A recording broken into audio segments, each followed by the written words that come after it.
Hello friends, how are you all? I hope you all are fine and doing well. तो friends, आज का हमारा plant है hibiscus का प्लांट। मई का महीना चल रहा है और गुलहड़ का जो पौधा है वो गर्मियों का प्लांट है, यानी कि ये इसका ग्रोइंग सीज़न है। और गर्मियों में हिबिस्कस का प्लांट बहुत अच्छी फ्लावरिंग करता है, लेकिन जितना ज़्यादा ये फ्लावरिंग करता है उसमें कुछ प्रॉब्लम्स ही इस मौसम में देखने को मिलती है। तो दोस्तों, आज हम बात करेंगे कि अभी भी अगर आपके प्लांट में फूल नहीं खिल रहे हैं, कलियां नहीं बन रही हैं, और जो सबसे बड़ी प्रॉब्लम होती है इस टाइम गुड़हल में कि कलियां बिना खिले गिर जाती हैं पीली होकर इस तरह से। जैसे देखिए, मेरा ये हाइब्रिड हिबिस्कस है, इसने बहुत ज़्यादा फ्लावरिंग करी है पूरी सर्दियाँ, और ये डोरमेंसी में भी नहीं जाता है, लेकिन गर्मियों को ये ज़्यादा झेल नहीं पा रहा है। और देखिए इस तरह से इसकी जो कलियां हैं छोटी छोटी हैं और इसी में ही पीली होकर ये झड़ने लगी हैं। तो अपने प्लांट को आपको चेक करना है इस टाइम की पत्तों को पीछे से पलट कर देखिए, कहीं माइट्स तो नहीं लगे हैं, मिलीबग तो नहीं लगे हैं, क्योंकि गुड़हल की जो सबसे बड़ी प्रॉब्लम होती है वो होती है मिलीबग की, यानी कि जो सफ़ेद सफ़ेद चिपचिपे से जो कीड़े हो जाते हैं वो आपके प्लांट में आकर चिपक जाते हैं और कलियों को खाना शुरू कर देते हैं और कलियाँ अंदर से खोखली हो जाती हैं और बिना खिले ही गिर जाती हैं। तो आज मैं इन्हीं सब प्रॉब्लम्स के बारे में बात करूँगी और उनके सलूशन को भी आपके साथ शेयर करूँगी कि किस तरह से हम अपने गुड़हल के प्लांट को कीड़ों से भी बचा सकते हैं और कौन कौन सी ऐसी चीज़ें हैं, कौन से ऐसे पोषक तत्व हैं, माइक्रो न्यूट्रिएंट्स हैं जो हम अपने प्लांट में देकर अपने प्लांट की सारी प्रॉब्लम्स को ख़त्म कर सकते हैं। तो फ्रेंड्स, इन सभी प्रॉब्लम्स के सलूशन के लिए हमें कहीं भी बाहर जाने की ज़रूरत नहीं पड़ेगी। हमारे किचन में, हमारे घर के अंदर ही हम ऐसी चीज़ें मिल जाती हैं जो वेस्ट होती हैं और बिना खर्च किए, बिना पैसे खर्च किए हम इनसे ही अपने प्लांट की बहुत अच्छी फर्टिलाइज़र तैयार कर सकते हैं और सारे ही जो माइक्रो न्यूट्रिएंट्स हैं वो हमें इन्हीं चीज़ों से मिल जाएंगी। तो ये कौन कौन सी चीज़ें हैं वो मैं आपके साथ शेयर कर रही हूँ। ये देखिए, ये है प्याज का छिलका। प्याज का छिलका हमारे किचन में डेली निकलता है, रोज़ाना ही निकलता है। तो इन छिलकों को आप स्टोर करके रख लीजिए और ये हमारे प्लांट्स के लिए बहुत ही ज़्यादा हेल्पफुल होते हैं। पोटेशियम का सोर्स बहुत अच्छा होता है। ये है अनार के छिलके। जो भी फ्रूट्स के छिलके होते हैं आप उनको फेंकिए नहीं, उनको आप ड्राई कर लीजिए, धूप में रख के सुखा लीजिए और उसको अपने पास स्टोर कर लीजिए। जब भी आपको ज़रूरत हो फर्टिलाइज़र बनाने की तो इस तरह से आपके पास ये जो छिलके हैं ये अवेलेबल रहेंगे। तो जो अनार का छिलका है दोस्तों, इसमें आयरन बहुत ज़्यादा होता है, मैग्नीशियम बहुत होता है, जो हमारे हिबिस्कस के प्लांट के लिए जो कलियाँ बिना खिले गिर रही हैं तो आयरन और मैग्नीशियम की इसमें बहुत ज़्यादा ज़रूरत पड़ती है हिबिस्कस के प्लांट को।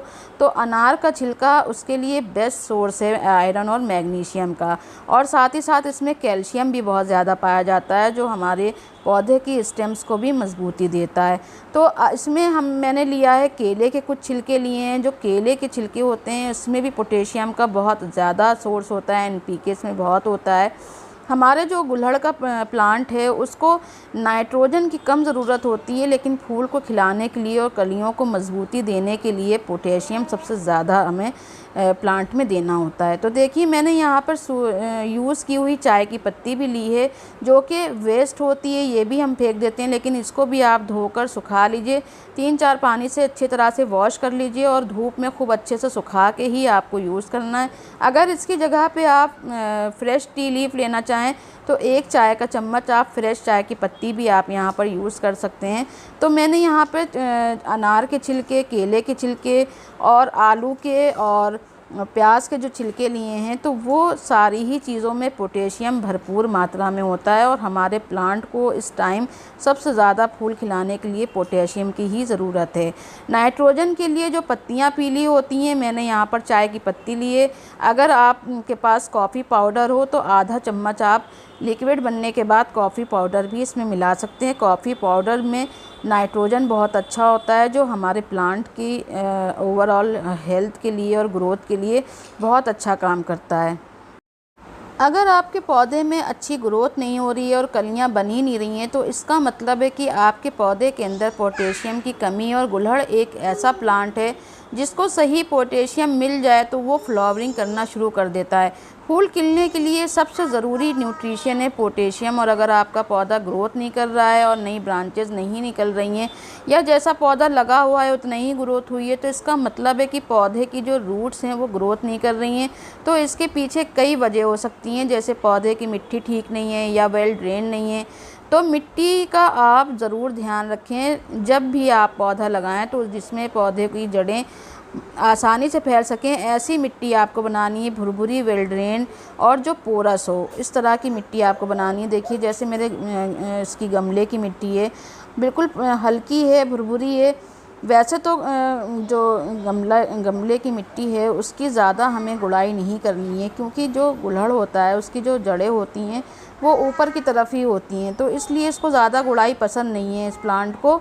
तो महीने में आप एक बार, जब गमले की मिट्टी बिल्कुल जमी हुई हो, तभी आप इसकी हल्की हल्की गुड़ाई करें। तो मिट्टी का आपको बहुत ध्यान रखना है, बिल्कुल ऐसी मिट्टी बनाएं जो भुरभुरी और पोरस हो। इसके लिए आपको सैंड और गार्डन सॉइल और कंपोस्ट की बराबर मात्रा लेनी होगी, तभी आपकी जो सॉइल है गमले की वो भुरभुरी होगी।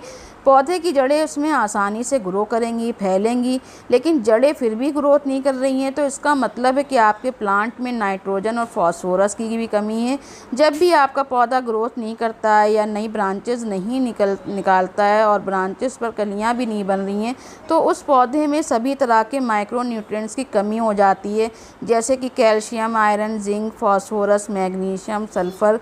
तो अगर ये सारे न्यूट्रिएंट्स एक साथ हमारे प्लांट को मिल जाएँ तो सारी प्रॉब्लम जो गुड़हल के प्लांट में होती हैं वो ख़त्म हो जाएंगी और पौधा ग्रोथ करना स्टार्ट कर देगा। तो इसके लिए आपको ये जो मैंने खाद बताई है, जो मैंने फर्टिलाइज़र बताए हैं, वो इसको बनाकर आप देंगे तो ये बहुत अच्छा काम करेंगे। तो फ्रेंड्स, कैसे आपको ये देना है और क्या क्या चीज़ों का ध्यान रखना है उसकी भी आगे मैं बात करूँगी।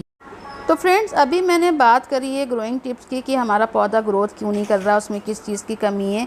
लेकिन अब बात करते हैं उस प्रॉब्लम की जो हमारे पौधे में कलियां बिना खिले ही झड़ रही हैं। तो इसके पीछे की कई सारी वजह हो सकती हैं। सबसे पहले तो जो मौसम इतना ज़्यादा गर्म हो गया है, एकदम से गर्मी बहुत ज़्यादा बढ़ गई है, तो गुड़हल का जो पौधा है वो गर्मी तेज़ होने की वजह से स्ट्रेस में चला जाता है। और अगर आपने पानी कम दिया तो वो कलियां गिराना भी शुरू कर देता है और पत्ते भी पीले होना शुरू हो जाते हैं।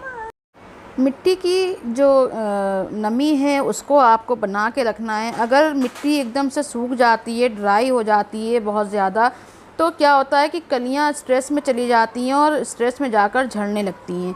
और अगर पानी आपने ज़्यादा डाल दिया या मिट्टी बिल्कुल दलदली से हो जाती है और ड्रेनेज अच्छी नहीं है, पानी का ड्रेनेज होल सही नहीं है, निकल नहीं रहा सही से पौधे, तो पौधे की कलियां उसमें भी स्ट्रेस में चली जाती हैं। और सबसे बड़ी जो होती है, यही प्रॉब्लम होती है कि अगर आपने पौधों को पानी ज़्यादा दे दिया है तो फिर वो ज़्यादा जो है पौधा सर्वाइव नहीं कर पाता और अपनी पत्तियों को भी पीला करने लगता है और उसको कलियों को भी झाड़ने लगता है। अब देखिए, 1 से 2 दिन के लिए आप, ये 2 दिनों के लिए मैंने सारे पील्स भिगो के रख दिए थे और इस तरह से देखिए लिक्विड बनके तैयार हो गया है। इसको इस तरह से छान के छिलकों को अलग कर देना है और हमें खाली लिक्विड की ही ज़रूरत है। और इसको भी हम छान के डालेंगे ताकि छोटा से छोटा पार्टिकल भी इसमें ना रह जाए, क्योंकि इस टाइम अगर छोटे से छोटे पार्टिकल हमारे प्लांट की मिट्टी के अंदर रह गए तो यही फंगस का सबसे बड़ा कारण बन जाते हैं। गुड़हल के पौधे की कलियों का गिरना और पत्तियों का पीला होना, उसकी सबसे बड़ी वजह यही पोटेशियम और नाइट्रोजन, फास्फोरस की कमी होती है। और फंगस का मिट्टी में लगना भी और कीड़ों का लगना भी होता है। तो गुड़हल के पौधे की मिट्टी में जो कीड़े लग जाते हैं और जो तनों से होते हुए कलियों तक पहुंच जाते हैं और अंदर से कलियों खाकर उनको खोखला बना देते हैं, तो कलियां खिलने से पहले ही झड़ना शुरू हो जाती हैं। तो फ्रेंड्स, जो ये फर्टिलाइज़र है गुड़हल के प्लांट के लिए जो हमने बनाया, ये सारी प्रॉब्लम एक बार में ही इससे ख़त्म हो जाएंगी और पौधे को सारे माइक्रो न्यूट्रिएंट्स एक साथ ही हमारे इस फर्टिलाइज़र से मिल जाएंगे। तो जो ये बेस्ट होममेड फर्टिलाइज़र मैंने आपके साथ शेयर किया है, जिसको आप घर पर आसानी से बनाकर अपने पौधे को दे सकते हैं और लगातार इस्तेमाल करने से आपके पौधे में कोई प्रॉब्लम नहीं होगी और जो आपका जो गुड़हल का पौधा है उसमें न्यूट्रिशन की कोई कमी नहीं आएगी। पौधा आपका बिल्कुल हेल्दी रहेगा और गर्मियों भर फ्लावरिंग करता रहेगा और कुछ ही दिनों में फूलों से भी भर जाएगा और कलियों से भी भर जाएगा। कोई भी फर्टिलाइज़र जो है केमिकल वो इस टाइम आपको गुलहड़ में देने की ज़रूरत नहीं है।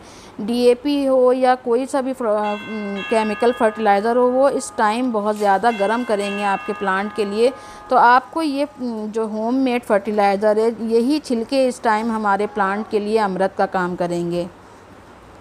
फ्रेंड्स, जितना ये फर्टिलाइज़र बनकर तैयार हुआ है उसका 2 गुना पानी हमें इसमें सादा मिलाना है, क्योंकि ये काफ़ी स्ट्रॉन्ग फर्टिलाइज़र बनकर तैयार हुआ है। तो मैंने इसमें जितना फर्टिलाइज़र था उसका 2 गुना पानी मिला लिया है और उसको इस तरह से छानकर मैं 1 गिलास के बराबर जितना देना है पौधे में वो दूंगी। मेरी जो पौधे की मिट्टी है वो हल्की सी नमी लिए हुए, बिल्कुल सूखी नहीं है, क्योंकि आपको इस टाइम बिल्कुल भी मिट्टी को सुखाना नहीं है और बहुत ज़्यादा गीली मिट्टी में भी फर्टिलाइज़र नहीं देना है। हल्की सी नमी वाली मिट्टी में आप फर्टिलाइज़र दे सकते हैं, उससे कोई प्रॉब्लम नहीं होगी। तो ये फर्टिलाइज़र मैंने दोनों प्लांट में अपने दे दिया है। इसमें जो मेरा ये हाइब्रिड हिबिस्कस है, इसमें देखिए मैग्नीशियम और आयरन की सबसे ज़्यादा कमी हो रही है। इसकी जो पत्तियां हैं उसकी हरी हरी नसें आपको अलग से दिखाई दे रही होंगी और जो पत्तियों का कलर है वो हल्का पीला हो रहा है। तो ये मैग्नीशियम और आयरन की कमी की वजह से होता है। अब वही है जो देसी हिबिस्कस है, देसी गुलहड़ है, इसकी पत्तियां देखिए बिल्कुल लश ग्रीन है, तो इसमें ये वाली डिफिशियंसी नहीं है। लेकिन फिर भी हमें इस टाइम पे अपने पौधे को सारी ही माइक्रो न्यूट्रिएंट्स देने की ज़रूरत है। तो जो भी ये चीज़ें मैंने आपको बताई हैं वो सब हमारे किचन में रोज़ाना निकलती हैं। इनको कभी भी फेंकिए मत, बल्कि इकट्ठा करके स्टोर कर लीजिए। और ये पोटेशियम का बहुत अच्छा सोर्स है और पोटेशियम के साथ ये मैग्नीशियम और आयरन की कमी को भी पौधे के अंदर पूरा कर देते हैं। इसको लगातार अगर हम देते रहते हैं तो पौधे की जो पत्तियां हैं वो पीली नहीं पड़ती हैं। और जो दूसरी चीज़ें केले के छिलके वो आप अच्छी तरह सुखा ज़रूर लीजिएगा। सारी चीज़ों को सुखा कर ही हमें देना है। गीले के केले के छिलकों को आपको इस्तेमाल नहीं करना है। ऐसा करने इसके 2 फ़ायदे हैं। एक तो पौधे में किसी तरह का कोई कीड़ा नहीं लगता है सूखे छिलकों से। ये एक होममेड फर्टिलाइज़र है तो इसका कोई साइड इफ़ेक्ट भी नहीं है। अगर आपके किसी भी फ्लावरिंग प्लांट में फूल नहीं आ रहे हैं तो ये जितने भी मैंने आपको छिलके बताए हैं इन सब को आपको एक साथ 1 लीटर पानी में भिगोकर 1 दिन के लिए रख दीजिएगा और इसको अगले दिन छानकर आप इसका जो फर्टिलाइज़र तैयार हुआ है इसको हर 15 दिन में आप अगर देते रहेंगे तो गुलहड़ के प्लांट में जो फ्लावरिंग नहीं हो रही है, कलियां गिर रही हैं, ये सारी ही परेशानियां ख़त्म हो जाएंगी। फर्टिलाइज़र को हमेशा हल्की सूखी मिट्टी में ही दीजिएगा। अगर आपके गमले की ड्रेनेज होल सही नहीं है या अगर ड्रेनेज होल सही नहीं है आपके गमले का तो कोई भी लिक्विड फर्टिलाइज़र मत दीजिएगा, वरना उससे जो जड़ें होती हैं वो गलने भी लगती हैं और पौधा ख़राब होने लगता है। और जो गर्मियाँ अब इतनी ज़्यादा तेज़ हो रही हैं तो धूप भी बहुत तेज़ है, तो कोई भी फर्टिलाइज़र आपको धूप के टाइम में नहीं देना है। शाम के टाइम में या सुबह के टाइम में ही फर्टिलाइज़र दीजिएगा।